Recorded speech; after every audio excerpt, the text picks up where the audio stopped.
Auditrices et auditeurs, bonjour. Rétro 7 se fait le plaisir d'accueillir ce jour deux confrères, en l'occurrence le directeur de publication du journal satirique Sika, Gérard Ouessant, et le directeur du site d'information Togo Breaking News, Didier Assogba. C'est en leur compagnie que nous allons passer en revue ce matin donc quelques-uns des événements de l'actualité nationale et internationale de cette semaine. Nous parlerons notamment de la guerre en Ukraine. Nous irons au Burkina Faso où le nouvel homme fort du pays, le lieutenant-colonel Damiba, a été investi mercredi dernier président de la transition. En Guinée où les autorités n'ont toujours pas rendu public un chronogramme pour la transition. Au Sénégal où deux des opposants les plus farouches au président Macky Sall, Ousmane Sonko et Barthélémy Diaz, sont aux prises avec la justice. Bienvenue à toutes et à tous. Bonjour chers confrères. Bonjour. C'est la France qui assume actuellement la présidence tournante de l'Union européenne.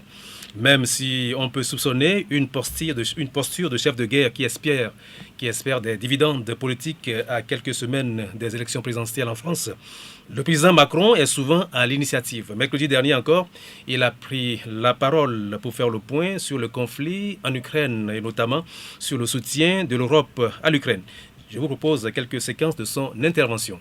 Nous avons participé à l'effort dans le cadre de l'OTAN pour protéger la sécurité et la souveraineté de nos alliés européens en renforçant la présence militaire que nous avons déjà dans les États baltes et dans la région. Ainsi, plusieurs centaines de soldats français sont arrivés sur le sol de la Roumanie. Initiatives diplomatiques, sanctions contre les dirigeants politiques et économiques de la Russie, soutien à la population ukrainienne vont ainsi se poursuivre et s'intensifier avec pour objectif d'obtenir l'arrêt des combats. Et pour autant, nous ne sommes pas en guerre contre la Russie. Nous savons tout ce qui nous lie à ce grand peuple européen, qu'est le peuple russe, qui a tant sacrifié durant la Seconde Guerre mondiale pour sauver l'Europe de l'abîme. Les équilibres de notre continent, comme plusieurs aspects de notre quotidien, sont d'ores et déjà bouleversés par cette guerre et connaîtront des changements profonds dans les mois qui viennent. Cette guerre n'est pas un conflit entre l'OTAN et l'Occident d'une part et la Russie d'autre part, comme certains peuvent l'écrire. Il n'y a pas de troupes ni de bases de l'OTAN en Ukraine. Ce sont des mensonges. La Russie n'est pas agressée, elle est l'agresseur. Cette guerre est encore moins, comme une propagande insoutenable voudrait le faire penser, une lutte contre le nazisme. C'est un mensonge, une insulte à l'histoire de la Russie et de l'Ukraine, à la mémoire de nos aînés qui ont combattu côte à côte contre le nazisme. Cette guerre est le fruit d'un esprit de revanche, nourri d'une lecture révisionniste de l'histoire de l'Europe qui voudrait la renvoyer aux heures les plus sombres des empires, des invasions, des exterminations. À cette violation flagrante de l'intégrité du territoire et de la souveraineté d'un pays européen, la France et l'Europe ont répondu immédiatement, unanimement, fermement. Nous l'avons fait en étroite coordination avec les Britanniques, les Canadiens, les Américains, les Japonais et tant d'autres pays. D'abord, en soutenant le peuple ukrainien par des convois humanitaires, ainsi que par la livraison de matériel et d'équipements pour se défendre. Ensuite, en agissant avec les autres nations pour que les dirigeants russes entendent que le choix de la guerre mettrait leur pays au banc des peuples et de l'histoire. Le président russe Vladimir Poutine avance comme motif de son entrée en guerre contre l'Ukraine le désir manifesté par l'Ukraine de se rapprocher des Occidentaux et d'adhérer à l'OTAN. Il a aussi évoqué un génocide qui serait en cours dans le Donbass et sa décision de dénazifier l'Ukraine alors même que son homologue ukrainien est un juif. Comment trouvez-vous les raisons évoquées par Poutine pour envahir son voisin, l'Ukraine? Gérard Ouessant. C'est-à-dire que tout ce théâtre-là, ça fait un peu rire, en fin de compte. Et c'est comme si on était dans un marché de dupes. Chacun ment le plus possible. Et les pauvres, ce qu'on peut qualifier de pauvres, c'est évidemment nous. Aujourd'hui, la Russie, c'est une évidence, la Russie a une force de frappe militaire considérable. Et donc, comme même le pire des assassins pour aller assassiner quelqu'un, il avance toujours une raison pour se donner bonne conscience. Et moi, j'ai l'impression que c'est ce qu'il est en train de faire. Et le président Macron l'a dit tout à l'heure, c'est une sorte de revanche. Est-ce qu'il a raison de procéder ainsi, de vouloir une revanche ou non? Ça, c'est une autre question. Mais le fait est là, la Russie est aujourd'hui en position de force militairement, et elle veut peut-être se venger de certaines humiliations, de certains affronts, d'une certaine position de faiblesse qu'elle a eue jusqu'à présent. Et bon, il faut quand même dire de petits mensonges avant de passer à l'attaque. C'est comme les voleurs. Hein. Quand ils s'en vont voler, le voisin dit toujours « Oh, c'est un riche qui nous exploite, tout ça là, ce soir, on s'en va le voler. » Il a les moyens de le voler, mais pour se donner bonne conscience, il avance certaines raisons. C'est humain. Oui, et Didier, dites-moi, est-ce que Vladimir Poutine a des raisons de vouloir se venger? Et contre quoi? Et pourquoi? Bon, moi, c'est le terme venger qui ne me convient pas. Mais je pense fondamentalement que Vladimir Poutine est en train de réagir comme tout individu en danger. Comme tout humain qui se sent en danger, qui doit faire une réaction légitime, comme on dit dans le terme militaire, une légitime défense. Je pense qu'on est dans ce cas d'espèce. Oui, danger, pourquoi Parce que tout le monde, même nous Africains ici, personne n'aimerait avoir des bases militaires des puissances occidentales chez nous. Ici, même nos présidents africains en ont peur, même s'ils ont autorisé la mise en place de ces bases militaires des pays occidentaux chez nous, de la France, des États-Unis. Dieu seul sait combien il y en a chez nous ici et dans la sous-région surtout. Des gens ont peur. Parce que l'ennemi pourra, enfin, je dis ennemi, mais l'occidental ou la puissance pourra s'en servir à tout moment pour dégommer un chef d'État ou dégommer un gouvernement qui ne ferait pas ses désirs et son affaire. Donc on se souvient que l'OTAN a fait un certain nombre de promesses à la Russie. Des promesses qui ont été constamment, si on peut dire, violées. Vidés de leur sens depuis 2008, même en présence, même lorsqu'il y avait un sommet OTAN-Russie, et que pour discuter des escalades, parce qu'à l'époque on savait que la Russie avait de puissantes armes nucléaires qui peuvent faire des dégâts à tout moment, et donc il avait été convenu ce sommet-là OTAN-Russie pour discuter de comment tenir compte des évolutions des choses pour qu'on n'arrive pas certainement à ce qui arrive aujourd'hui.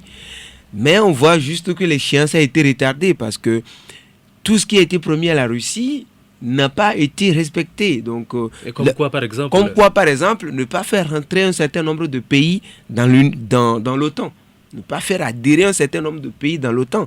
Mais Dieu seul sait combien de pays proches de la Russie ont déjà assumé leur adhésion à l'OTAN, et il restait que l'Ukraine que la Russie ne voulait pas voir. Là, karma, c'est le portail qui donne sur la cour de la Russie. Les Occidentaux, l'OTAN n'a pas accepté d'intégrer l'Ukraine. C'est pas fait. Non, l'OTAN officiellement n'a pas encore accepté. Mais nous sommes dans un monde gouverné par des services de renseignement et tout le monde sait à peu près quelle est la capacité dont dispose aujourd'hui la Russie pour pouvoir creuser et savoir réellement ce qui se fait entre le discours officiel. Jusque-là, la Russie n'a pas encore dit qu'elle a des informations qui disent que très bientôt que l'OTAN va accepter d'intégrer la... Mais c'est ce que la Russie dit tous les jours. C'est ce que le président russe Poutine dit tous les jours. Et si vous avez suivi ces derniers jours les tweets de son premier ministre Dmitry Medvedev, le disent clairement. Ils ont dit clairement que leur objectif, c'est d'éviter que l'Ukraine entre dans l'OTAN et d'éviter que l'OTAN arme l'Ukraine, enfin, ceux qui dirigent actuellement l'Ukraine et qu'ils dénomment comme des néo-nazis et tout ça, les armes contre les citoyens, enfin, contre la Russie en général, on va dire comme ça. Donc, vous voyez que il y a un problème entre ce qu'on dit officiellement et le discours qu'on tient, la promesse qu'on donne sur le plan international, en termes de relations internationales, sur le plan militaire et autres, et ce qui se fait dans la pratique, qui frustre un certain nombre de personnes, même si toute guerre n'est pas bonne à cautionner, ou il n'y a pas de bonne guerre, on va dire, la réaction de la Russie, elle est légitime à mon sens. Maintenant, est-ce qu'il faut aller faire la guerre, tuer des gens? Ça, c'est ce qu'il faut questionner et qui n'est peut-être pas bon. Et oui, et Gérard, je ne sais pas quel est votre avis sur la question. Est-ce que, pour prévenir l'entrée de l'Ukraine, est-ce que ça vaut le coup de déclencher, d'entrer en guerre contre l'Ukraine, et avec tous les dégâts que nous voyons en ce moment? Ben, pour moi, la question ne se pose même pas. C'est-à-dire que quand vous avez, disons, une société et vous avez des employés, et votre voisin aussi a une société, il a des employés, et il y a défection, vos employés s'en vont chez l'autre, ben, posez-vous des questions. En fait, je crois que l'Occident n'a pas forcé les pays baltes, les pays des Balkans à entrer dans l'OTAN. Mais c'est volontairement que ces pays ont fui le bloc soviétique pour aller vers l'Ouest. Alors ça veut dire qu'il se pose un problème fondamental qui est le problème de la liberté. Le bloc soviétique n'est pas réputé pour être un bloc qui donne la liberté aux hommes ou bien aux pays qu'il rassemblait. Et donc, à qui s'en prendre? Si aujourd'hui, Poutine laissait ses armes nucléaires et ne parlait plus de menaces, je crois que beaucoup de pays auraient tendance à aller vers l'Ouest. Ces pays ne sont pas des enfants, c'est des majeurs, je mets ça entre guillemets. Et donc, ils ont choisi leur camp. Mais pourquoi alors se dire, écoutez, moi, je vais envahir celui-là et faites attention, celui qui lui viendrait en aide, ce sera l'hécatombe. Si l'Occident a donné des gages à la Russie, oui, et que finalement l'Occident ne respecte pas ses engagements, fait ses promesses, ou bien la Russie sent que l'Occident ne veut pas respecter les engagements, est-ce que elle a quand même raison de chercher à se protéger? Oui, mais ça veut dire que les deux sont dans la même logique, les deux blocs sont dans la même logique, à savoir la logique de l'hégémonie. Chacun veut s'agrandir, chacun veut avoir le plus de puissance possible. Et l'Ouest qui veut avoir beaucoup d'alliés, beaucoup de puissance, être les maîtres du monde, et Poutine aussi. Alors moi, je ne pense pas qu'il y ait une question de légitimité. Pour moi, c'est le mot légitimité qui me pose problème. Il s'agit ici de faire triompher la raison du plus fort. Et quand il y a raison du plus fort, il n'y a plus de légitimité. C'est juste, à qui mieux. Oui, mais c'est ce que je dis. Et ce que moi je dis, c'est que pour la guerre, on ne peut pas dire qui a raison. Mais moi, ce que je dis, c'est cette fuite en avant aussi des Occidentaux, des fois, dans un certain nombre de situations où lorsqu'ils sont en difficulté, ils crient au loup et tout le monde leur donne raison. Et lorsqu'ils sont en tort, ils ne reconnaissent pas. Ils font semblant pour toujours... se victimiser et accuser l'autre. En fait, tout le monde ne leur donne pas raison. Voilà, on sait à peu près que lorsque la Russie avait tenté de mettre une base au Cuba, on sait quelle a été la réaction des États-Unis. On sait quelle a été la réaction des États-Unis et on sait ce que ça a coûté. Et même les pays africains aujourd'hui qui ont ce penchant-là vers la Russie pour un certain nombre de pays, on sait ce qu'en disent les Occidentaux jusqu'à ce jour. Le Mali en est pour preuve, la Centrafrique en est pour preuve, on sait ce que disent les Occidentaux de cela. Le précaré français... Là, c'est une guerre d'influence, ça. Voilà, précaré français, tout cela, on ne doit pas toucher, mais pour le cas d'espèce, la Russie ne dit même pas que l'Est, là, les pays Balkans, étaient son précaré, mais avait juste dit que, ok, d'accord, pour des raisons de sécurité de chacun de tous, pour que les gens ne viennent pas, les uns ne viennent pas dans la cour de l'autre pour mettre en difficulté l'autre, on s'engage à ne pas accepter l'adhésion des pays de l'Est. La Russie n'a jamais dit que tous les pays Balkans devraient venir en Russie, non. Mais c'est juste qu'on laisse les choses en l'état, que personne ne se sente menacé. Mais après... toutes ces promesses, tous ces gages... Quelles étaient les menaces qui pesaient sur la Russie quand elle a envahi la Tchétchénie, la Géorgie, et annexé la Crimée? Quels étaient les dangers qui menaçaient? Est-ce que ces pays-là parlaient de rentrer dans l'OTAN? Non, pas forcément de rentrer. Je dis, nous sommes dans un... On voit là une certaine guerre d'hégémonie, c'est une volonté de puissance. En même temps que c'est une guerre d'hégémonie, c'est une guerre également sur une question purement sécuritaire et militaire. Bien, on voit les États-Unis qui veut pousser ses bouchons un peu partout, donc par la dérogation de l'OTAN. Donc on parle de l'OTAN, la France qui crie, on sait ce qu'elle vaut, et les autres. Mais l'OTAN même, on sait qui est l'OTAN. Donc les États-Unis, quand on parle de l'OTAN aujourd'hui, tout le monde voit les États-Unis directement. Et donc les États-Unis qui poussent les bouchons un peu partout, on connaît la Corée du Sud et tout ça un peu partout, jusqu'en Australie récemment. Donc vous voyez, c'est tellement une guerre d'hégémonie, mais une guerre également de puissance, d'influence, mais également avec des armes à vendre et des armes aussi à utiliser. Oui, Didier, visiblement, Vladimir Poutine espérait une victoire facile en Ukraine, comme ce fut le cas en Crimée en 2014, mais seulement les Ukrainiens sont décidés à lui compliquer la tâche. Alors, en mettant en état spécial d'alerte les forces nucléaires de la Russie et en bombardant des installations nucléaires, Poutine ne joue-t-il pas avec le feu? Est-ce que ce n'est pas aller trop loin? Non, pour moi, il sait ce qu'il est en train de faire. C'est quelqu'un qui est dans le troisième âge, vers la fin de sa vie, c'est ce qu'il est en train de faire. Est-ce qu'on peut jouer les armes nucléaires? Est-ce qu'on peut aller jusqu'à jouer avec ça? Mais pour l'instant, regardez ce qu'il est en train de faire. Regardez au moment où il parle de cette affaire de mettre en état d'alerte spéciale les forces nucléaires. Il n'y avait rien du tout. Les Européens, les Occidentaux n'interviennent pas directement en Ukraine, ne sont pas sur le terrain et tout. Ouais. Et ils commencent déjà à parler, à demander qu'on mette en état d'alerte les forces nucléaires. Est-ce que ce n'est pas très dangereux, ça? C'est très dangereux, c'est très menaçant et je pense que cela doit être à titre dissuasif, à mon sens.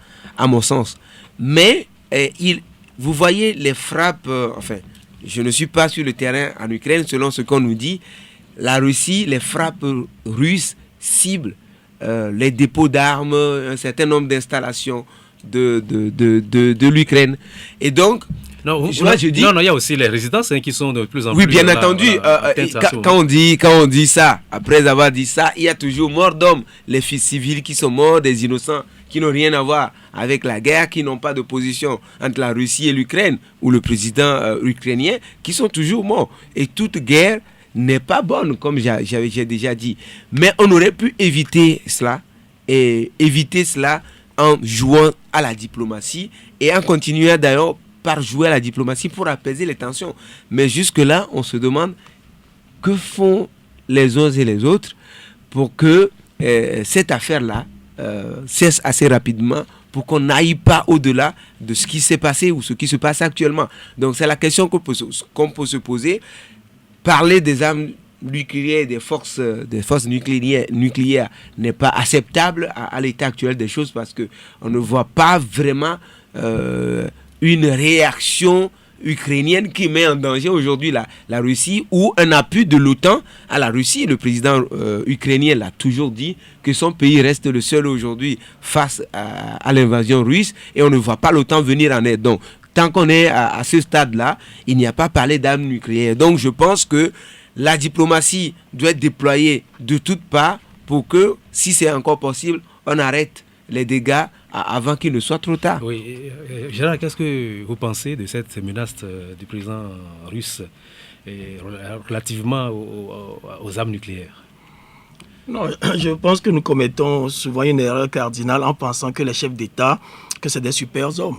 En fait, ils sont des hommes comme nous, c'est des êtres humains qui peuvent de temps en temps devenir fous, comme Hitler était un peu fou, comme le monde en a beaucoup connu. Il se pourrait que Poutine soit juste sous l'emprise d'une certaine folie de grandeur et entraîne le monde dans un truc que nous allons tous regretter. Parce que dire que si quelqu'un s'y mixait dans ses affaires, il lui lancerait la bombe atomique sur la tête. Supposons que par un extraordinaire, il effaçait la France de la carte du monde. Mais vous pensez que les Russes en seraient plus heureux? Vous croyez que les Russes n'ont pas envie d'aller à Paris au Moulin Rouge pour se donner la belle vie, de participer aux compétitions sportives? C'est-à-dire que Poutine aujourd'hui il est dans une logique militariste. Pour lui, la vie, c'est la puissance militaire. C'est là où je trouve que, quelque part, il est en train de déraisonner, parce que la vie est faite d'un peu de tout. Les distractions, les bêtises, un peu de ceci, un peu de cela, c'est ça qui rend l'homme heureux. Mais lui, il est heureux seulement avec les armes nucléaires. Et celui-là, comment faire pour, entre guillemets, le neutraliser? Le monde produit de temps en temps des êtres humains fous, mais qui, au même moment, ont la puissance. C'est une question qui se pose. Comment faire alors si ça arrivait que ceux-là à qui nous avons confié notre destin devenaient un peu fous? Pour moi, c'est une question. Oui. Vous voyez un peu ce que serait la vie des Russes, ce que serait la vie du monde si les États-Unis venaient à être détruits, ou bien la France, ou bien même le plus petit pays européen. Non, ça ne servirait à rien. C'est vrai que l'Occident, on a beaucoup de choses à reprocher à l'Occident. Hein. On leur a donné 1000 ans d'hégémonie, comme nous le disons ici. Qu'est-ce qu'ils en ont fait? Ils ont mis les autres en esclavage, ils les ont colonisés, ils les ont exploités, ils ont exterminé des peuples et tout. Mais aujourd'hui, c'est un procès qu'on doit faire à l'Occident. C'est vrai. C'est vrai que ils ont usé et exagéré de leur puissance. Mais est-ce que c'est une raison pour se dire, écoutez, pour cela, nous lançons Satan 2. Comme il le dit lui-même, cette arme nucléaire-là qui porte si bien ce nom, Satan 2, qui est capable de détruire un pays grand comme la France en une seconde. Et s'il en a une cinquantaine, ça veut dire que c'est le monde qui est détruit. Alors, évitant un affrontement militaire direct avec les forces russes, les Occidentaux ont opté pour des sanctions inédites sur tous les plans pour faire reculer le maître du Kremlin. Poutine donc a réussi là où les Européens ont eux-mêmes échoué ces dernières années, pousser ceux-ci donc pour pousser les Européens et leurs alliés américains à constituer un bloc uni. Alors Didier, que pensez-vous de l'arme des sanctions? Un aveu d'impuissance ou la prudence de ne pas faire dégénérer la situation? Bon, je ne sais pas. Moi, j'ai pas compris c'est cette réaction des Occidentaux. C'est ce que je disais. Est-ce que... brandir les sanctions, prendre les sanctions et tout ça, c'est continuer pas à braquer l'autre. Je disais tout à l'heure qu'on aurait pu continuer pas chercher à régler cette affaire-là sur le plan diplomatique. Non, la diplomatie était en cours quand Poutine subitement a envahi l'Ukraine. Non, est-ce que ceux que Poutine peut évidemment écouter, est-ce que c'est par eux qu'on voulait jouer la diplomatie? Non. Il a été annoncé une rencontre Poutine-Biden. Le président français n'est pas quand même est allé en Russie, le président allemand est allé en Russie et on annonçait une rencontre Biden-Poutine. Tout ce beau monde là, c'est des gens que Poutine avait baratinés. Poutine n'a jamais réclamé, c'est qu'on demandait à Poutine cette rencontre-là. C'est des gens. Poutine l'a jeté tout ça là par-dessus. C'est des gens que Poutine a baratinés pour mieux peaufiner ce qu'il est en train de faire aujourd'hui. Aujourd'hui, le président ukrainien est celui qui a mieux compris le jeu. Il a mieux compris le jeu, Zelensky, en se tournant lui-même vers Israël pour que Israël joue à la médiation entre l'Ukraine et la Russie. Et apparemment, ça a l'air de marcher, et ça pourra marcher peut-être dans les jours à venir, Dieu sait. Parce que c'est lui, Zelensky, qui est devant le feu, il sait ce qui est en train de se passer. Ce n'est pas une médiation, une diplomatie à jouer par la France, les États-Unis et l'Allemagne qui feraient l'affaire. Ces gens-là, Poutine les voit comme des ennemis. Est-ce que la France, l'Allemagne, les États-Unis pouvaient croiser les bras et regarder Poutine, puisque Poutine, justement, les accuse, parce que c'est eux qui constituent l'OTAN. Voilà, donc Poutine les accuse. C'est à eux de tenter de parler avec Poutine. Et il venait vers Poutine. Poutine pourrait croire à un jeu de l'ennemi pour peut-être l'endormir. C'est possible. Nous sommes sur un terrain éminemment sécuritaire, des termes sécurocrates et tout ça, des sécurocrates, ils ont leur façon de voir les choses.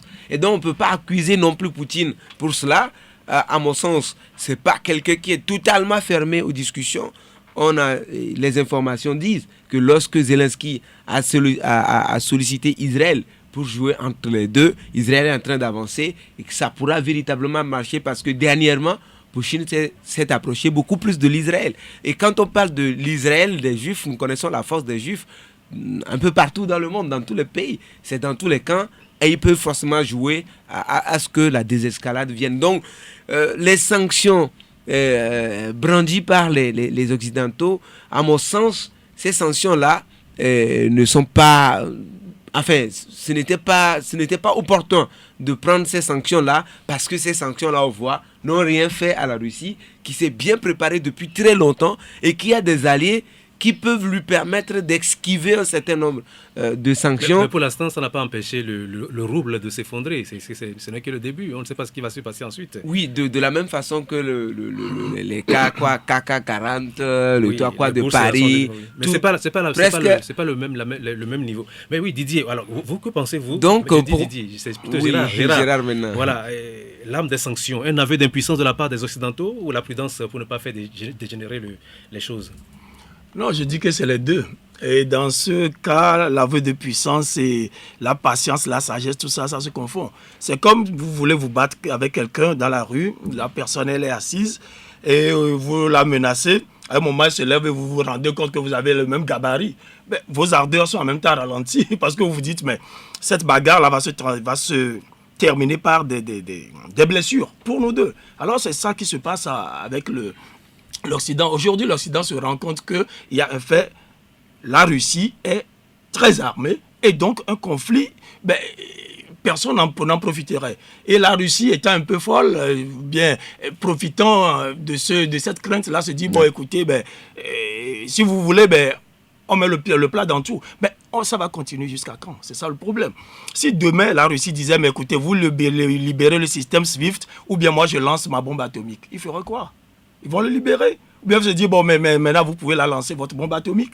Parce que ce chantage-là peut continuer tout le temps. Moi, je crois que le monde est dans une crise.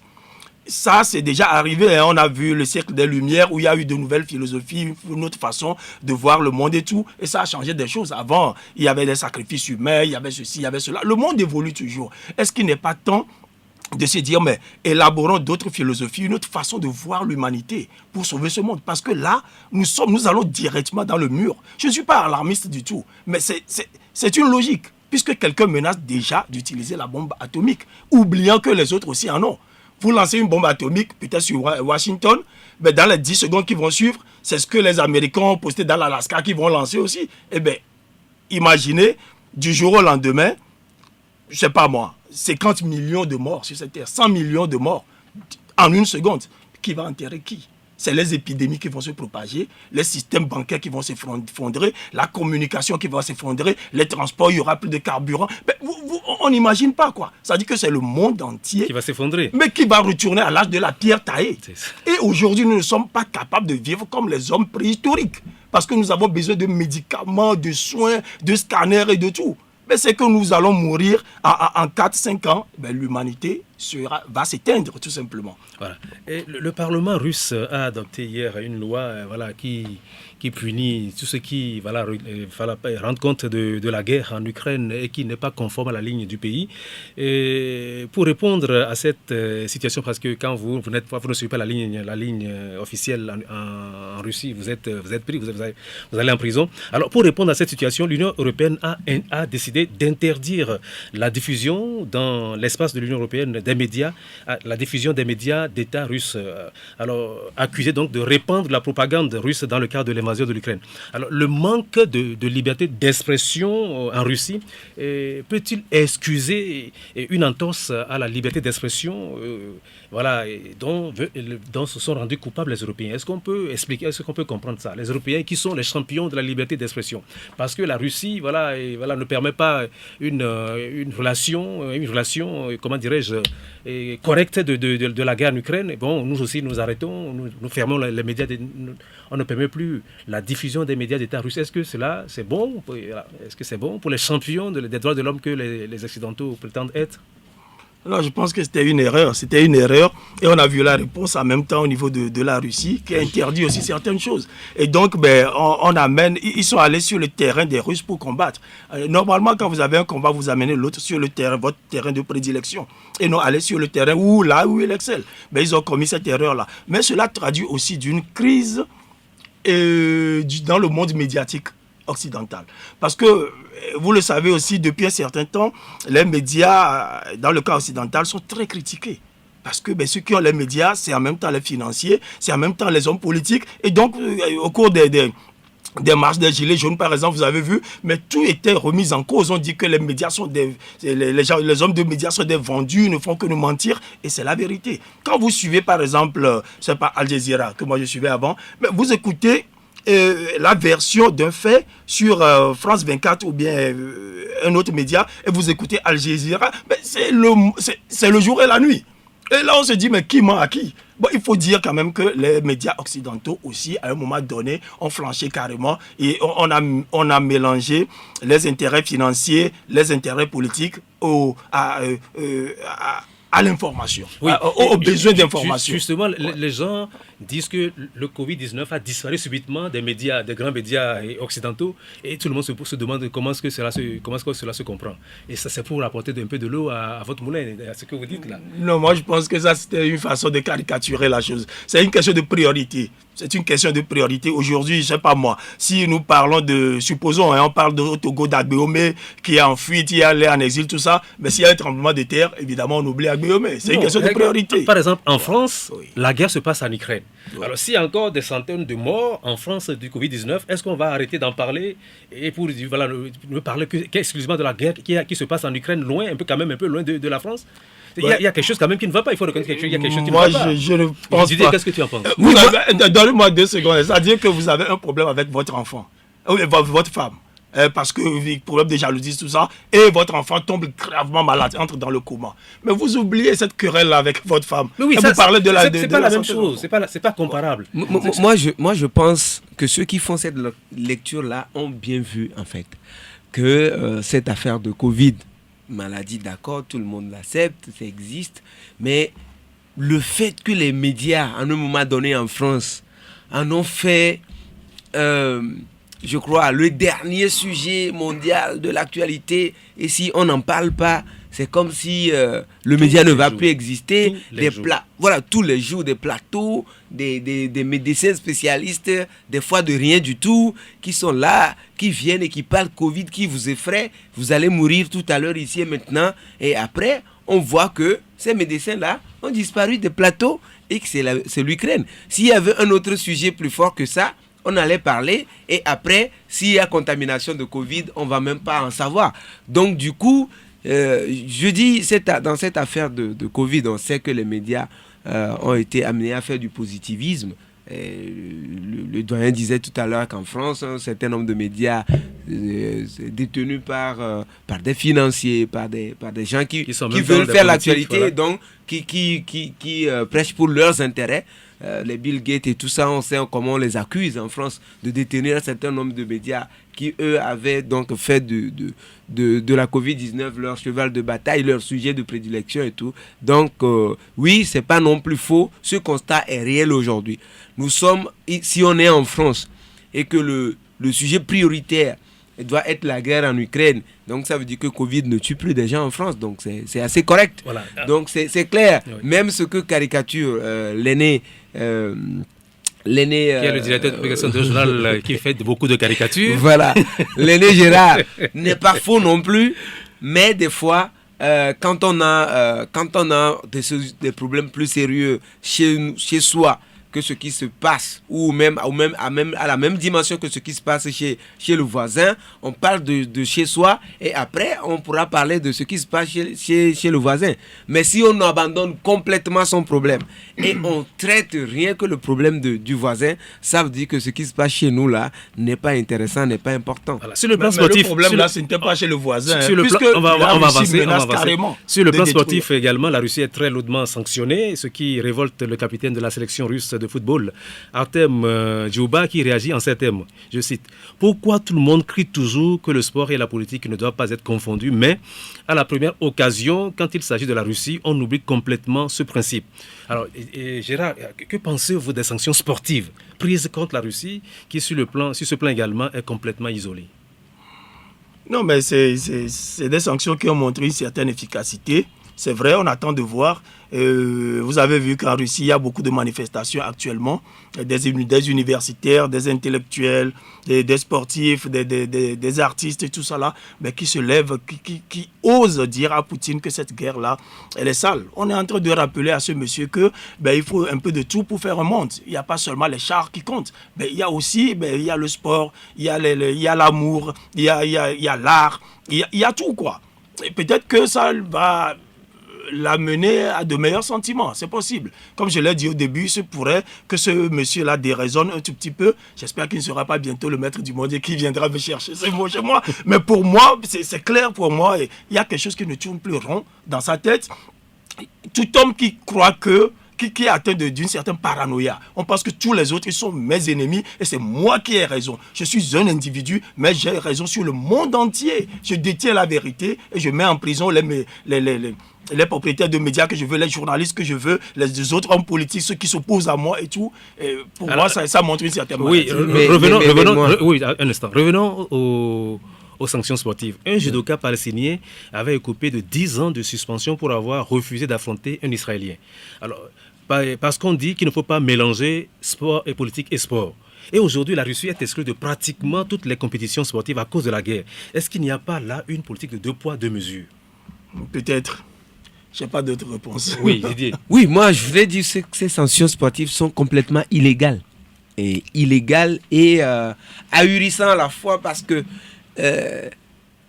la règle dont tout le monde connaît. Même le Togo ici avait un temps été sanctionné parce qu'un temps, le gouvernement s'est permis de s'immiscer dans la résolution des problèmes que subissait à l'époque la fédération togolaise de football. Et le pays a été sanctionné par la FIFA parce que pas de sport, pas d'immiscion du politique. Il n'est pas aux Jeux Olympiques.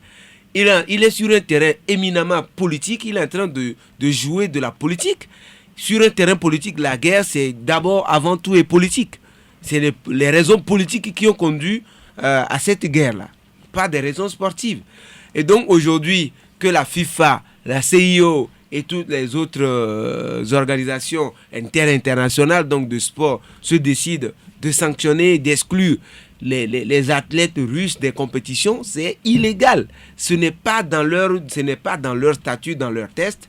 Et on se demande où est-ce qu'ils ont trouvé des raisons pour pouvoir sanctionner la Russie. Même si on est d'accord que la guerre n'est pas la solution à ce qui se passe actuellement, enfin, au problème entre l'Ukraine et la Russie, ça ne donne pas carte blanche aux Occidentaux d'aller manipuler les institutions en charge de la gestion donc, du sport dans le monde entier pour venir sanctionner la Russie. Mais lorsque la France et les pays de l'OTAN ont détruit la Libye, qui les a sanctionnés? Est-ce que ça aurait été facile pour, par exemple, s'il y avait un match entre l'Ukraine et la Russie, que ce match-là se joue Non, la FIFA avait déjà fait jouer. La FIFA avait déjà fait jouer des rencontres comme ça en terrain neutre et avec des tribunes vides pour éviter qu'il y ait que ça ne dégénère.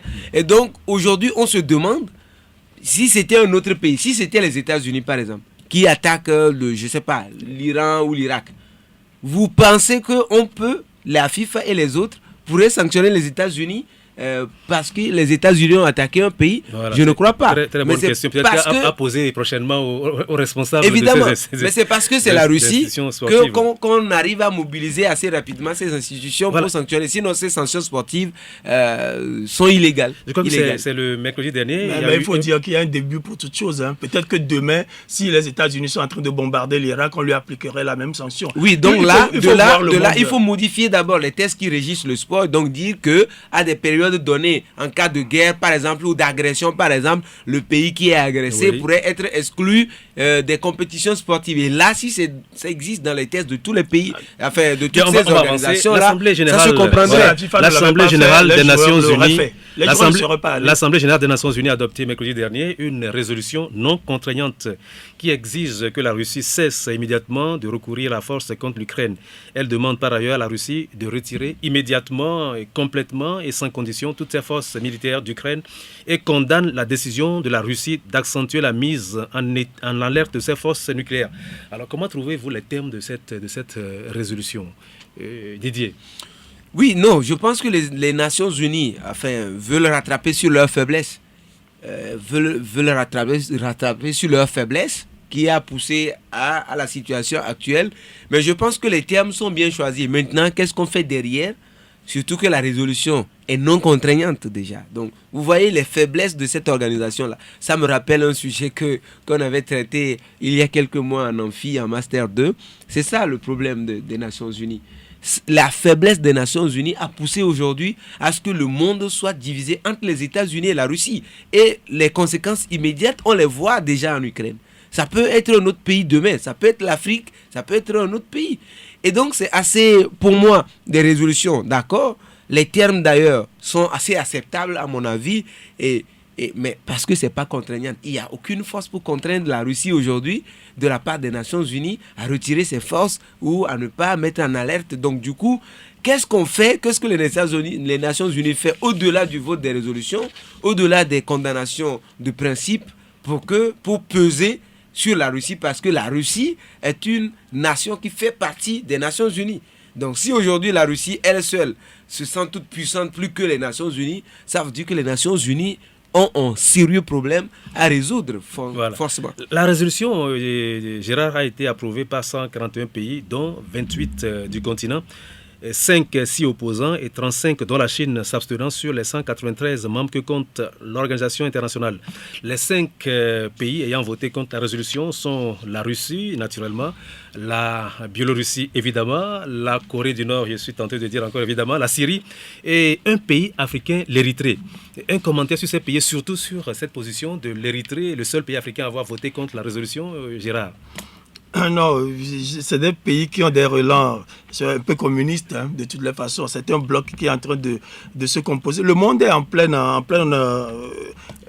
recomposition. Il y aura, après cette crise-là, ce qui est sûr, on ne va plus trouver le même carnaval, les mêmes rapports de force. Oui, on va revenir tout à l'heure dessus. Ça se dessine déjà. Mais moi, pour parler de l'ONU, je me dis, mais c'est une organisation qui doit être refondée, forcément. Comme Didier l'a dit, c'est une organisation qui n'a pas beaucoup de force. Si on dit que les résolutions n'étaient pas contraignantes et donc la Russie peut se permettre de continuer. Supposons que cette résolution était contraignante. Mais que ferait le monde? La personne dit, mais moi j'ai des armes capables de vous détruire tous. Vous ferez quoi? Et demain, eux ils ont Satan 1 aujourd'hui. Demain les États-Unis peuvent avoir Satan 20. Eh bien, ils vont continuer aussi à dominer le monde, à s'opposer aux décisions de l'ONU. Moi je crois que le truc passe par... de meilleures réflexions, refonder l'ONU et surtout le désarmement. L'homme étant capable de détenir des moyens de violence sans jamais les utiliser. Ça, c'est dans notre nature. L'homme ne peut pas détenir des moyens de violence et ne pas les utiliser. Alors, ce qu'il faut, c'est procéder à un désarmement. Mais comment nous allons faire? Nous ne pouvons pas avoir des armes capables de détruire la planète. Nous ne pouvons pas les conserver, alors détruisons-les. Est-ce que cela est impossible? Quand vous voyez un peu sur les réseaux sociaux, les gens pensent que c'est complètement impossible de parfaire l'homme, d'améliorer ce qu'est l'homme. Moi, je crois que c'est faux. C'est une attitude défaitiste. On peut quand même, par des discussions, détruire ces armes-là. On l'a déjà fait, hein, de par le passé. Beaucoup d'armes ont été détruites entre l'Union soviétique et l'Occident dans le temps. Mais on pourrait faire la même chose. Oui, moi je reviens à ma question. Le vote de l'Érythrée. Et puis sur les 35 abstentions, 14 viennent des pays africains. Et si on peut comprendre un pays comme l'Algérie qui est une alliée de longue date de Moscou, le Mali qui compte sur la Russie pour gagner sa guerre contre le terrorisme, après ce qu'il faut appeler la parenthèse des Français, comment peut-on interpréter ces abstentions de la part des Africains? Un manque de courage, Didier?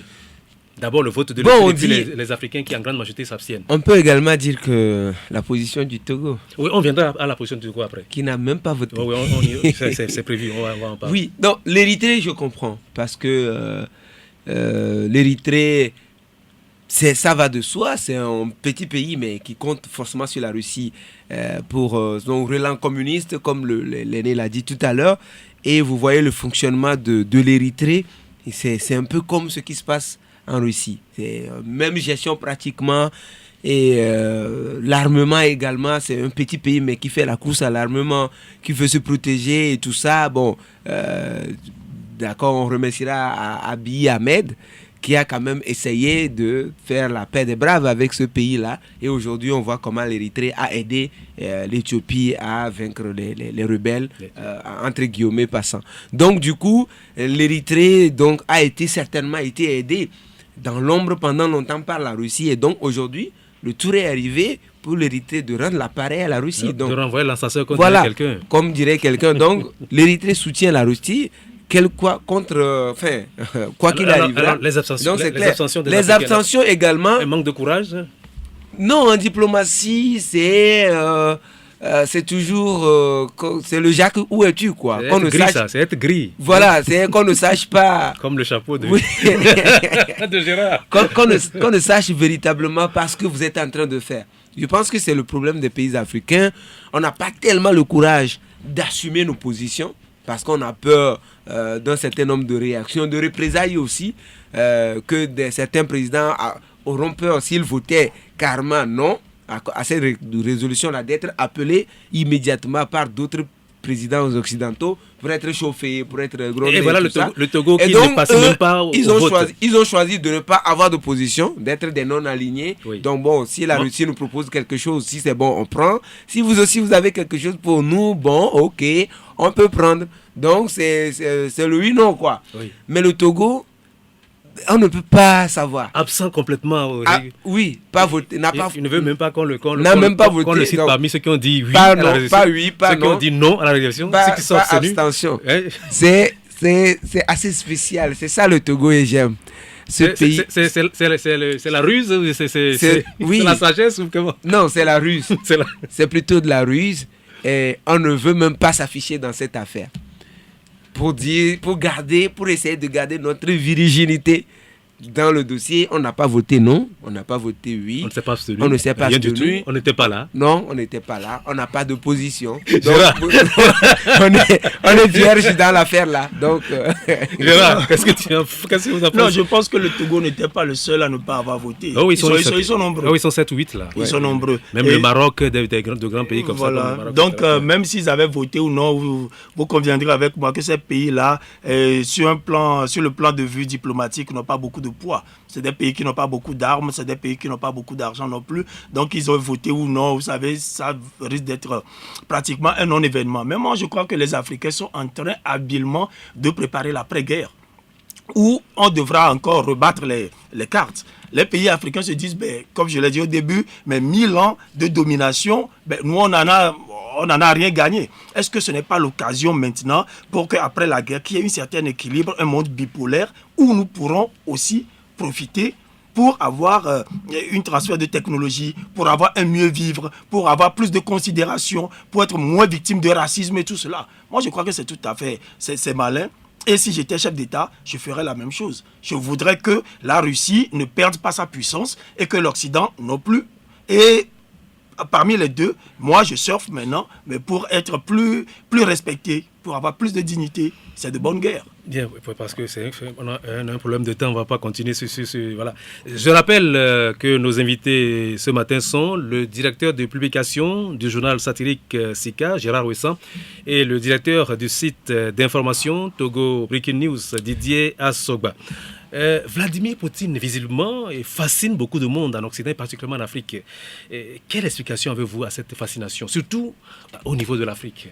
Vous savez, c'est ce que tentait d'expliquer tantôt l'aîné Gérard, c'est que les Africains ont commencé par prendre conscience de tout ce qu'ils ont perdu les 1000 ans derniers. Donc, ils se sont dit, si on n'a pas pu, si par la domination des Occidentaux, on n'a pu rien régler, on n'a pas pu développer nos pays, nos pays sont encore à l'état actuel des choses.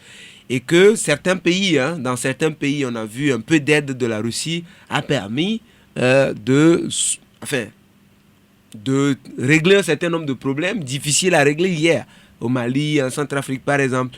Et de ne pas... Mais pour l'instant, il n'y a pratiquement pas encore de résultats, on ne peut pas dire. Voilà. Non, il n'y a pas de résultats, Oui. mais il y a un mieux-être aujourd'hui au Mali, il y a un mieux-être aujourd'hui en Centrafrique, et le président centrafricain qui était presque en train d'être livré aux rebelles de la Séléka, aujourd'hui n'a plus véritablement ce problème. Il y a des tentatives de coup d'État menées par encore des gens qu'on connaît, mais aujourd'hui, il y a apparemment un mieux-être dans ces deux pays-là. Et donc, du coup, les gens pensent que si, comme le disait Gérard, si on peut jouer sur toutes nos relations pour avoir assez de moyens sur tous les plans, que ce soit le plan sécuritaire, militaire et autres, pour pouvoir développer nos pays, mais quitte à nous d'y aller. Et donc, si les gens pensent aujourd'hui que les Occidentaux sont en train de perdre complètement la main ou font carrément fausse route aujourd'hui en Afrique et qu'avec la Russie, on peut aujourd'hui réaliser un certain nombre de choses. Pas grand-chose notamment, mais sur le plan sécuritaire et tout, contrecarré, ne pas être des bénis oui d'un pays ou un précaré, comme on dit, de quelqu'un. Je pense que c'est cela. Mais au-delà du plan diplomatique et de ce qu'on peut tirer en termes de relations avec ces deux blocs, je pense que les jeunes Africains aujourd'hui se disent c'est une satisfaction par procuration, ce qui se passe avec Poutine. Les jeunes Africains se disent, si on pouvait avoir des moyens comme ça, si on pouvait avoir des possibilités comme ça, on allait changer un certain nombre de choses chez nous. Des gens sont assez excités comme ça, ils se reconnaissent dans Poutine parce qu'ils ont en tête des choses qu'ils veulent faire dans leur pays, changer radicalement un certain nombre de choses. Mais ils n'ont juste pas les moyens. Donc, il y a quelqu'un qui a les moyens et qui le fait, ils se disent waouh, lui là, c'est notre gars. Si on peut faire comme lui. Sur le sujet. Gérard, alors, je posais tout à l'heure une question avant la pause. Et comment vous expliquez la fascination que Vladimir Poutine exerce sur les Africains, surtout les jeunes, et même les intellectuels? Ouais, je crois que Didier l'a déjà dit, c'est une sorte de revanche. Et ceux qui pensent que, ce que Didier a décrit, c'est encore mieux. Ce que moi je vois parfois, c'est qu'il y a des gens qui voudraient même qu'on efface la France de la carte du monde. Ça veut dire que c'est une vengeance, un désir de vengeance. Mais c'est un peu naïf. C'est un peu naïf, c'est tout. Je vous l'avais dit avant, supposons que la France n'existe plus aujourd'hui. Il n'y a pas que la France, c'est l'Occident en général. Non, souvent les gens sont un peu focalisés sur la France qui était l'ancienne. Quand je parle des réseaux sociaux au niveau du Togo. Et donc, c'est une sorte de naïveté. Le monde aujourd'hui est tellement interconnecté. D'un côté financier, culturel, et tout quoi. Donc, supposons que la France n'existe plus aujourd'hui. Vous savez qui mourra de façon atroce? C'est d'abord nous. Vous irez dans les pharmacies, vous ne trouverez plus de médicaments. Ou bien vous trouverez des médicaments dont la notice est en russe. Les médicaments ne sont pas que... Oui, mais la notice sera... Il y a des médicaments qui sont fabriqués en Inde, mais on a la notice... Non, mais quand vous regardez dans les pharmacies, beaucoup de choses, c'est 95%, c'est en français. Et oui, c'est parce que justement la France existe qu'on a des relations avec la France. Si la France n'existe pas, le monde s'adapte. Hein. Si la France n'existe pas, vous ne pourrez pas nous inviter ce matin dans ce studio parce que Tego Telecom ne travaillerait plus. Non, parce que c'est eux qui ont... Si la France n'est pas là, oui. Mais le Togo va s'adresser à d'autres pays, là où on peut coopérer. Non, je crois que la chose va aller beaucoup plus vite que ça. C'est-à-dire que quand le système s'effondre, quand le système va s'effondrer... Non, vous ne pouvez pas dire ça. Parce que si la France n'existe pas, que les pays francophones n'existeront plus. Non, on ne peut pas dire un truc comme ça. Il y aura certainement d'autres puissances, non, d'autres moyens. De la même façon, si nous n'existons pas, vous savez, la France n'existera plus, hein, parce qu'il y aura beaucoup de choses. Leurs centrales nucléaires qui vont cesser de fonctionner parce qu'ils n'auront plus d'uranium, ils n'auront plus de pétrole parce qu'il n'y aura plus accès au Gabon, au Congo, tout cela. Non, moi je ne suis pas en train de dénigrer ou bien de surestimer la France, mais le monde est tellement, les intérêts sont tellement imbriqués que si quelque chose arrivait. Dans ce sens-là, pris dans ce sens, on est d'accord. Oui. Mais quand si le Niger n'existe pas pour fournir aujourd'hui de l'uranium à la France, la France ira chercher l'uranium ailleurs. Ah, mais oui. Bon, je n'en suis pas trop sûr. Non, parce que là-bas où ça va chercher, c'est la charte gardée de quelqu'un aussi. Non, c'est possible. Non, c'est que les pays ont des matières premières à vendre. Oui. Celui qui vient, à la limite, le prix peut augmenter, mais je vends. Donc si la France ne trouve pas ce qu'elle veut au Togo, s'il y en a ailleurs au Ghana, elle ira au Ghana chercher. Oui. Mais bon, de la même façon, pour les télécoms, on peut s'adresser à la Chine. Il y a longtemps que Togo Télécom travaille avec des Indiens. Enfin, Togo Télécom dans le temps a travaillé avec l'Inde, avec la Chine, pour nous fournir. Vous avez vu Est-ce que c'est pas une façon simpliste de voir les choses? Alors, parce que quand vous voulez travailler avec la Chine, n'oubliez pas que la France fournit plein de choses à la Chine qui lui permettra de vous fournir aussi des choses. Quand on voit la chose de façon très simple, ça peut aller. Si la Chine ne peut plus s'adresser à la France, la Chine s'adressera à d'autres pays pour ses besoins. C'est comme ça. Je vais vous donner un tout petit exemple. Hein. C'est dans un pays, on dit, écoutez, l'étranger, il faut le chasser parce qu'il n'est qu'un boulanger. On l'a chassé, le lendemain, personne n'avait plus de pain. C'est un peu ça, c'est aussi simple que ça. Non, c'est pas la même chose. C'est-à-dire que dans ce pays, il n'y a qu'un seul boulanger. Dans le monde, il n'y a pas qu'un seul pays qui peut donner, par exemple, fournir de l'uranium ou du cacao. Voilà. Donc, si un pays qui fournit du cacao ne peut plus en donner, on va aller dans un autre pays qui produit du cacao. Vous avez bien, nous allons revenir donc à ce débat. Et le traitement réservé aux Africains fuyant la guerre. Et comme le dit le professeur Togwata Apedoama dans une tribune, les Noirs sont doublement victimes de la guerre en Ukraine. On signale que des Noirs ont été expulsés des bus en direction des frontières polonaises et hongroises. Nous allons écouter un Togolais vivant en Pologne qui a aidé certains compatriotes fuyant l'Ukraine. Et il s'appelle Marcelin Baeta, et puis un autre Congolais aussi qui s'exprime sur la question.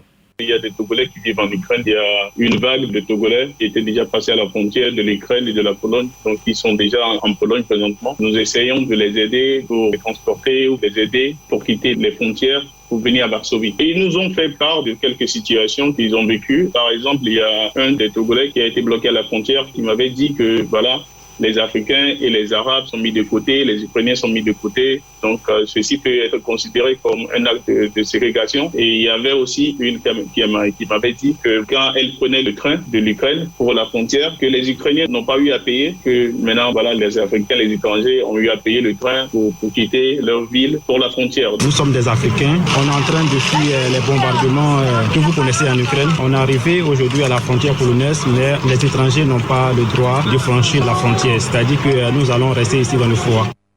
Alors, nous devons ces interviews à la TVT pour Marcelin Baeta et le Congolais, nous devons cette interview à RFI, au confrère de RFI. Alors, le président, je crois que le sujet, voilà, il ne sait pas maintenant... Qu'est-ce qu'il faut dire par rapport à ça? Est-ce que vous avez une réaction par rapport à ça? Non, c'est juste pas normal. C'est juste pas normal. Les Ukrainiens... Excusez-moi, le professeur Apedoama dit que même devant la mort, les races humaines ne sont pas égales en droit et en dignité. Alors, qu'est-ce qui peut expliquer donc ce mépris-là pour les Noirs et même dans des circonstances comme celle-là? Oui, vous savez, ce qui arrive à l'Ukraine est déplorable. Mais vous voyez que les Africains pouvaient dire que, en fait, quand même, c'est bien fait pour eux. Vous voyez, c'est assez dommage que même dans des circonstances pareilles, des gens aient ce genre de comportement envers un certain peuple, envers des races sur la terre. Les Ukrainiens meurent de la même façon que les Africains meurent. De la même façon, quoi. C'est le même sang qui coule. Si on doit mourir, on meurt de la même façon. De toute façon, il n'y a pas mort avec grand M pour eux, mort avec petit M pour les Africains. Et donc, si on doit sauver des gens, sauver des vies, il faut les sauver, il faut sauver tout le monde sans discrimination, sans ségrégation. Mais là, que des Ukrainiens qui sont en difficulté et que dans le monde entier, on se plaint pour eux, se permettent de faire de la ségrégation, de mettre des Africains de côté. Vous pouvez mourir en Ukraine chez nous et que nous, nos compatriotes, peuvent aller ailleurs pour se sauver la vie. C'est assez condamnable et j'ai vu des réactions à travers l'Afrique qui ont condamné cela. Et je pense que si on peut, dans toutes les circonstances, condamner ce genre de choses, mais pas seulement condamner. L'Union africaine pourrait s'organiser, envoyer des avions pour aller sauver les Africains aussi, pourquoi pas. On voit que les pays se sont organisés. Oui. Voilà, il n'y a pas eu une organisation commune. Le Ghana envoie, il s'organise de son côté. Ouais. Et voilà, le Mali s'organise de son côté, la RDC, la Côte d'Ivoire.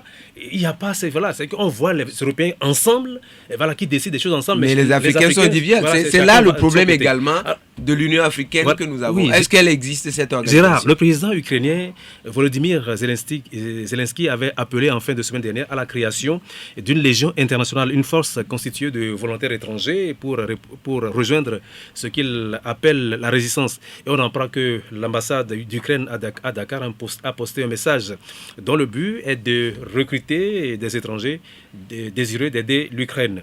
Alors le message aurait été adressé non seulement aux ressortissants du Sénégal, mais aussi ceux de la Côte d'Ivoire, de la Guinée, d'autres pays de la sous-région. Alors quand il s'est agi d'aider les gens à fuir l'Ukraine, on a mis les Noirs de côté. Mais maintenant qu'il faut constituer une force internationale, une légion internationale pour aller aider l'Ukraine, maintenant on pense aux Africains. Qu'est-ce que sera vos sujets? Non, moi je ne vois pas le problème comme ça. Quand les gens disent que les Africains sont victimes de ségrégation, Est-ce que c'est évident cette affaire-là? Moi, je pense que les êtres un humains... Congolais vient de le dire. Et il y a eu d'autres... On a vu des vidéos authentiques aussi. L'Union européenne avait nié le problème des départ, mais finalement pour reconnaître et dire qu'il y a eu des cas isolés. Oui. Est-ce que c'est les Africains qui sont victimes de ségrégation ou bien les étrangers? Parce que les Africains, les Arabes, c'est que c'est les Africains. Même les Arabes, les Marocains, tout ça là, c'est des Africains. Donc c'est prioritairement les Africains. Bon, j'aime ma façon de voir les choses. Je crois quand même que s'il y a une crise majeure ici au Togo et que moi, Gérard, je sois appelé à mettre des gens dans des bus, je ne vais pas quand même aussi embarquer ce que nous appelons, vous m'excusez, hein, ce que nous appelons Agoudayovo, tout ça là. Je viens d'abord quand quelqu'un parle Kotokoli, Kabien, Mina, Eve, Akoso, tout ça là, je les embarque d'abord. Et s'il y a encore un peu de place, j'embarque le Agoudayovo. C'est comme ça. Vous pourrez dire que je suis raciste, mais je sais que quand vous serez dans la même situation... Est-ce qu'on peut faire un truc comme ça, que la mort est là? Oui. Et la mort est là. Il y a l'occasion de sauver des gens. De sauver des vies. Et puis on va se mettre maintenant. Le train n'est pas plein. Toi, l'autre là, toi, Gouda, va là. Toi, Kotokoli, tu peux passer. Toi, Kabia, tu peux passer. Toi, est-ce qu'on peut se comporter comme ça? On peut accepter ça? Moi, je parle juste de ce qui se passe en général. Quand il y a une situation comme ça, les gens réagissent d'une façon. Est-ce que c'est bon? Communautariste. Je ne dis pas que c'est bon. Oui, si. Non, je ne dis pas que c'est bon. C'est comme si vous dites, on dit il y a un caillou qui tombe du ciel. Vous ne mettez pas votre main pour protéger la tête de Gérard, mais vous protégez d'abord votre tête. Maintenant, est-ce que c'est bon? Ça, c'est individuel. Maintenant, quand les gens sont en danger, les gens sont en danger. Tout le monde est en danger. Deux enfants sont en train de tomber d'un balcon. Alors, si tu peux les sauver, alors tu dépasses le premier qui est à Gouda, et puis tu vas chercher forcément à aller sauver le second qui est peut-être togolais. Est-ce qu'on peut se comporter comme ça? Je dis que c'est pas bon, mais je vous dis aussi que les êtres humains malheureusement réagissent comme ça. Alors, mais là, il faut que les Africains aussi tirent toutes les conséquences possibles. Leurs légions étrangères là, ils n'ont qu'à constituer avec les Ukrainiens et les Blancs et les Occidentaux. Pourquoi venir chercher encore des gens en Afrique pour qu'ils aillent mourir pour l'Ukraine? On a déjà en mémoire l'épisode où l'histoire des tirailleurs sénégalais, des tirailleurs africains, et on a vu le sort qui leur a été réservé après. Aujourd'hui, je ne pense pas que l'histoire va se répéter de la même façon. Il n'appartient pas aux Africains d'aller mourir en Ukraine pour sauver les Ukrainiens. Si les Occidentaux ont quelque chose à faire, dans ce cas-là, pour sauver l'Ukraine, de sauver l'Ukraine. Donc, nous allons également nous organiser. Et chaque pays africain doit travailler dans ce sens pour sauver chacun de ses ressortissants qui se trouvent encore en difficulté en Ukraine. Il faut dire une chose, l'Africain a un problème d'image en Europe. Quand vous êtes africain, vous arrivez quelque part, on ne voit que le pauvre qui meurt de faim, qui meurt de soif et qui est sale. L'Africain a un problème d'image. Et donc, en période de crise, les gens ne voient que, vous m'excusez, ce singe. Parce que nous avons une image de singe dans le monde. Nous mourons de faim. On voit nos enfants qui sont... nous allons cautionner ça? Non. Donc, quand ce n'est pas bon, disons qu'on ne devrait pas se comporter comme ça. Ouais, je dis que ce n'est pas bon ce qu'ils ont fait, mais nous-mêmes, nous avons un problème d'image. C'est comme si...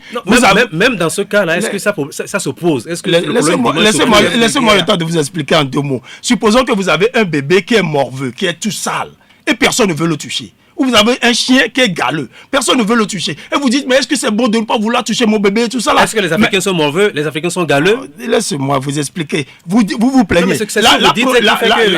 La première des choses, c'est d'aller laver votre bébé, mais pour qu'il soit... Les gens fuient la guerre. Oui. Qui est galeux, qui est morveux? Tout le monde fuit la guerre, tout le monde fuit la mort. Est-ce qu'on doit encore sélectionner Imaginez qu'en Afrique, parfois, nous n'avons même pas de l'eau à boire. On n'a pas à manger.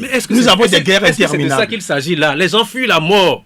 Est-ce qu'on va maintenant se mettre à dire l'Africain a les cheveux qui crépus, le nez et pas Ceux-là qui fuient la guerre en Ukraine, on va avancer. Ceux-là qui fuient la guerre en Ukraine vivent en Ukraine depuis des années. Ou tout au moins depuis des mois. Donc, ils sont eux au moins propres par rapport à nous qui sommes sur le sable ici. Donc, si même dans ces situations... Je parle d'image de la race. Oui, donc les gens sont en danger. Est-ce qu'on va se mettre à parler de d'image? C'est condamnable. Non, c'est condamnable. Je l'ai dit, c'est condamnable. C'est aussi l'investiture du lieutenant-colonel Damiba comme président de la transition au Burkina Faso, une mission conjointe de l'ONU et de la CEDEAO en Guinée, dont les autorités se gardent de rendre public un chronogramme pour la transition et les ennuis judiciaires des opposants sénégalais Ousmane Sonko et Barthélémy Diaz. Les détails avec Nani Vidjirakou. Le Burkina Faso a enfin son nouveau premier ministre de la transition. Son nom, Albert Ouedraogo, un universitaire de 53 ans. Il a été nommé jeudi à travers un décret du président de la transition, Paul-Henri Sandaogo Damiba. Ce dernier a été investi officiellement mercredi au lendemain de l'adoption de la charte de la transition. Une transition qui va durer 36 mois et ses organes sont un président, un conseil d'orientation et de suivi, un gouvernement et une assemblée législative. Réaction de quelques membres de la société civile. Et l'essentiel, c'est d'abord l'intérêt supérieur de la nation parce qu'il y a des Burkinabés qui sont à l'extérieur et qui sont un peu partout, qui cherchent à retourner chez eux, qui cherchent de quoi manger, qui cherchent à retrouver la paix. Donc moi, je suis ravi et j'accompagne cette initiative. 36 mois pour moi c'est peu, franchement, parce qu'il ne faut pas rapidement faire une transition et puis remettre le pouvoir aux politiciens qui ont contribué à baisser la tête du Burkina Faso. Il faut faire un nettoyage d'abord. Sénégal, l'affaire d'Adji Sarr, du nom de la jeune dame qui a accusé l'opposant Ousmane Sonko de viol, a refait surface cette semaine par le biais d'une interview d'Adji Sarr aux confrères de RFI. De son côté, Ousmane Sonko dénonce un complot politique orchestré par le pouvoir. Toujours au Sénégal, le parquet général a requis 5 ans de prison ferme contre un autre opposant, Barthélémy Dias, fraîchement élu maire de Dakar, dans une affaire qui date de 2011 et dans laquelle l'opposant est accusé de meurtre. Ses avocats critiquent plutôt une instrumentalisation de la justice au fin de neutraliser des adversaires politiques. Et puis présidentielle française, le président sortant Emmanuel Macron a officialisé ce jeudi sa candidature à un second mandat et c'est par une lettre aux Français mise en ligne. Il a attendu le dernier moment pour officialiser cette candidature pour la présidentielle d'avril prochain, soit 38 jours du premier tour du scrutin. Alors, première question, et nous allons au Burkina Faso. Le leader du mouvement patriotique pour la sauvegarde et la restauration, le lieutenant-colonel Paul-Henri Sandaogo Damiba, a été investi président du Burkina Faso mercredi dernier. C'était au lendemain de l'adoption d'une charte de transition qui prévoit justement une transition de 3 ans. Voyez-vous la CEDEAO accepter une transition de 3 ans au Burkina Faso? Mais la CEDEAO s'était complètement loupée déjà dans le cas malien, donc je ne vois pas la CEDEAO en train d'objecter. Même s'il avait quelque chose à dire, le lieutenant-colonel Damiba, c'est un intellectuel, c'est quelqu'un qui sait ce qu'il est en train de faire. Il a déjà d'ailleurs annoncé les couleurs, dit la priorité des priorités, c'est sécuriser le Burkina Faso, permettre le retour des déplacés internes chez eux et après viendra les élections. Donc l'élection ne sera pas une priorité. Donc on sait que la CEDEAO, ce qu'elle sait faire et ce qu'elle s'est proposé aux pays membres, c'est d'organiser les élections. Donc la CEDEAO devra carrément se retirer et attendre après les 3 ans, venir proposer ou venir aider à faire les élections. Donc, c'est de cela que nous parlons avec nos organisations. C'est toujours les mêmes problèmes à des niveaux différents. Mais il faut aujourd'hui que, on avait tous parlé du coup d'État ici. Donc, coup d'État, c'est pas forcément bien. Mais si c'est pour corriger un certain nombre de choses, aider à réparer un certain nombre de choses avant de remettre la solution des élections, ce sera bien. Donc pour moi, j'observe voir ce qui va se passer au Burkina Faso.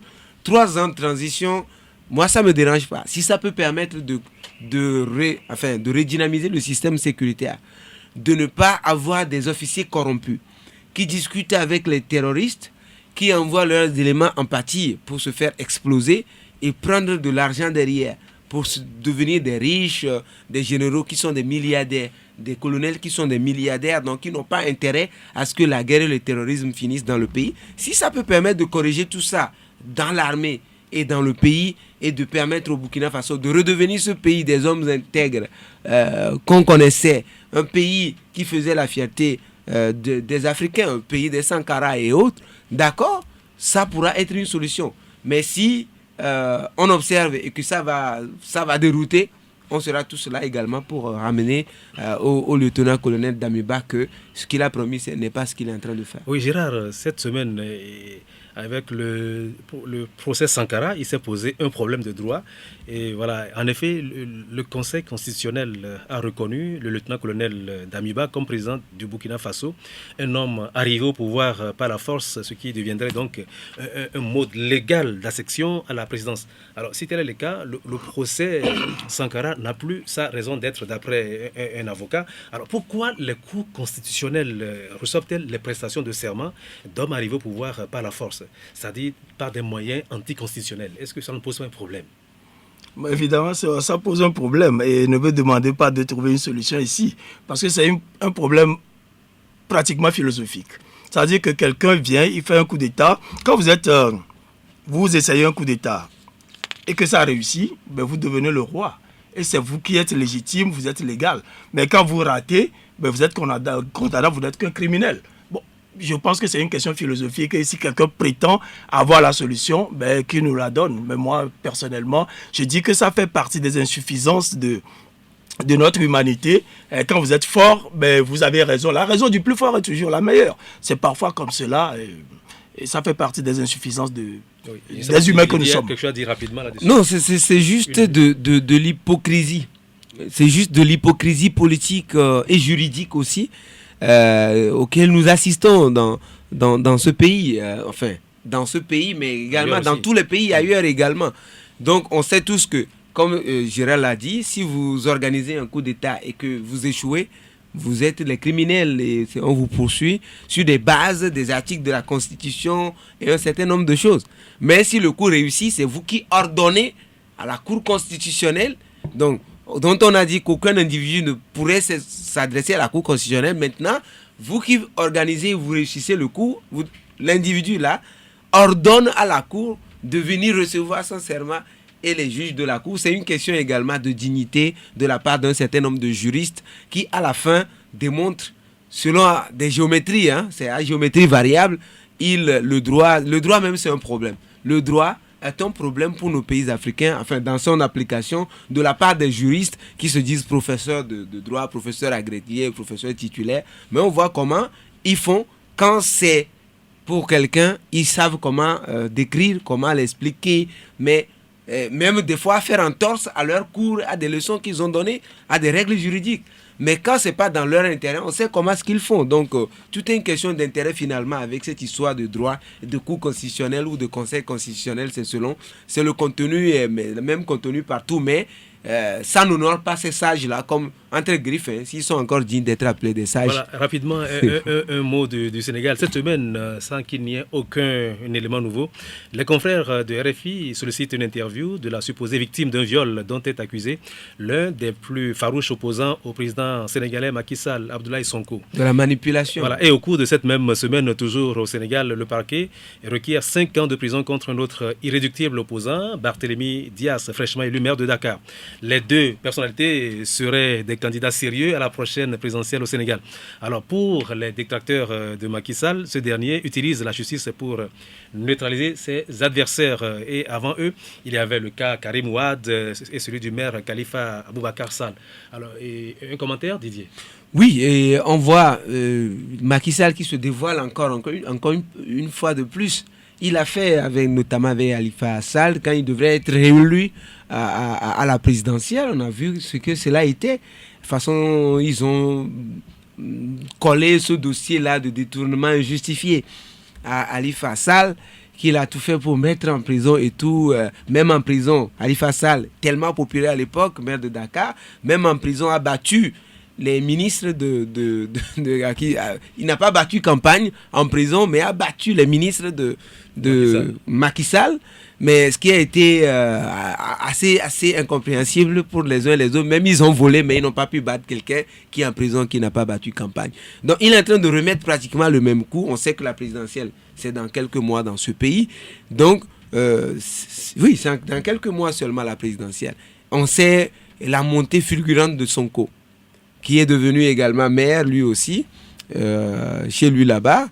Et on voit également le maire de Dakar qui est assez éloquent, qui draine les jeunes, qui fascine les jeunes, qui n'a pas sa langue dans la poche, qui dit des choses tout droit. Je l'ai même écouté dire qu'il a raté sa vocation. C'est s'il savait, il aurait pu devenir militaire et prendre les armes pour peut-être faire ce que fait. Peut-être que son discours a inspiré un certain nombre de militaires dans l'Afrique de l'Ouest dernièrement. Et donc du coup, on voit que c'est des jeunes Africains qui ont grandi chez eux, qui peut-être se reconnaissent dans les Poutines et tout ça, qui ont un certain nombre de discours qui sied aux jeunes, qui réveillent la conscience des jeunes, qui drainent des foules, qui sont populaires dans ce pays-là et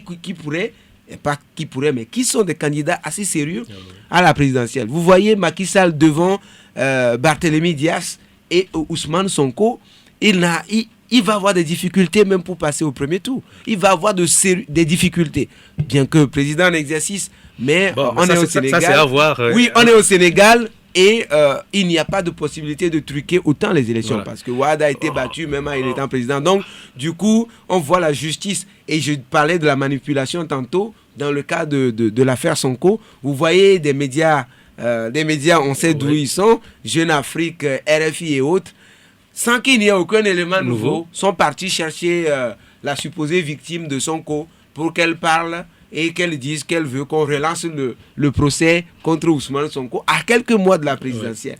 On voit également l'affaire Dias qui était là depuis, les juges n'ont pas cherché à connaître, mais puisqu'on s'approche de la présidentielle, on déterre l'affaire. Alors Gérard, je ne sais pas si vous avez... C'est les pays africains ça. Un mot rapidement par rapport à cela.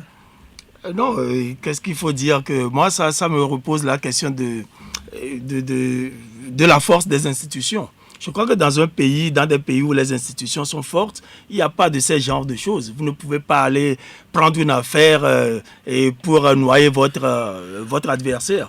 Même si Jeune Afrique, même si les médias s'en vont déterrer cette affaire, quand les institutions sont fortes, quand les juges sont honnêtes, quand les juges ils ont de la probité, ça ne va même pas vous inquiéter. Donc c'est une question de la force des institutions. Voilà. Pour moi, c'est tout ce que ça m'inspire. Hein. Voilà. Place maintenant à l'actualité nationale de cette semaine. Mais avant de reprendre le débat, est-ce qu'on pourra reprendre le débat? Le temps est pratiquement parti. Et avec essai, nous en rappelle quelques faits majeurs de son point de vue. Les députés de la 6e législature ont effectué mardi à Kara leur rentrée parlementaire 2022. L'ouverture de la première session ordinaire de l'année s'est déroulée au Palais des Congrès de Kara en présence du Premier ministre togolais Victoire Tomega-Dogbe, des membres du gouvernement, des présidents des institutions de la République et des personnalités nationales et étrangères. Madame Yawa Djibodi Tchegan, présidente de l'Assemblée nationale. Cette délocalisation permettra donc non seulement de renforcer l'ancrage et le rayonnement de l'Assemblée nationale dans le paysage institutionnel, mais également de consolider le pacte social qui lie le député aux citoyens. Ce sera également une occasion pour les élus d'effectuer des visites de terrain pour apprécier l'avancée des réalisations socio-économiques en cours dans la région, tout en s'imprégnant des défis restants à relever. Au cours de leurs travaux, les jours suivants, les députés ont voté des lois dont celle portant création des collectivités régionales, adoptée le 19 janvier dernier en Conseil des ministres. L'Organisation internationale de la protection civile a commémoré ce 1er mars la Journée mondiale de la protection civile. L'événement était à l'actif de l'OIPC qui a mis l'accent cette année sur la protection et la gestion des populations déplacées, rôle des volontaires contre les catastrophes naturelles aux côtés des communautés. Cette journée vise à attirer l'attention des États sur l'importance de la protection civile. Le ministre de la Sécurité et de la Protection civile, Yak Damhan, en prélude à cette célébration, a appelé à plus d'actions sur la question. Au titre de ces actions, notre pays a ratifié les différentes conventions relatives à la protection des réfugiés et s'est doté d'une loi numéro 2016-021 du 24 août 2016 portant statut de réfugié au Togo et d'une commission de recours. Il est nécessaire d'enclencher, de renforcer une solidarité collective autour de la protection civile, surtout dans la prévention et la lutte contre les risques de catastrophes de toute nature, particulièrement la gestion des déplacements internes et réfugiés. Le bureau de poste d'Aklakou dans le lac 2 a été braqué mardi par des individus non encore identifiés. Ils ont au cours de ce braquage emporté une somme de 13 millions en défonçant les portes de la poste. Le vigile qui assurait la sécurité n'a pas pu sauver son entreprise, mais plutôt a été attaché cachés laissés par terre par les malfrats. Avant ce braquage, dans la nuit du dimanche 27 au lundi 28 février 2022, 2 malfrats ont été neutralisés par une patrouille de la gendarmerie nationale alors qu'ils tentaient de cambrioler un domicile 6 à Tiégou, Sokbano. Un pistolet de fabrication artisanale, des cartouches de 12 mm, un tournevis, une paire de ciseaux, une lampe torche et d'autres objets ont été retrouvés sur les 2 malfrats. L'agence onusienne UNFPA compte jouer sa partition pour contribuer au renforcement des acquis du Togo en matière de santé, maternelle, de promotion et du leadership des femmes.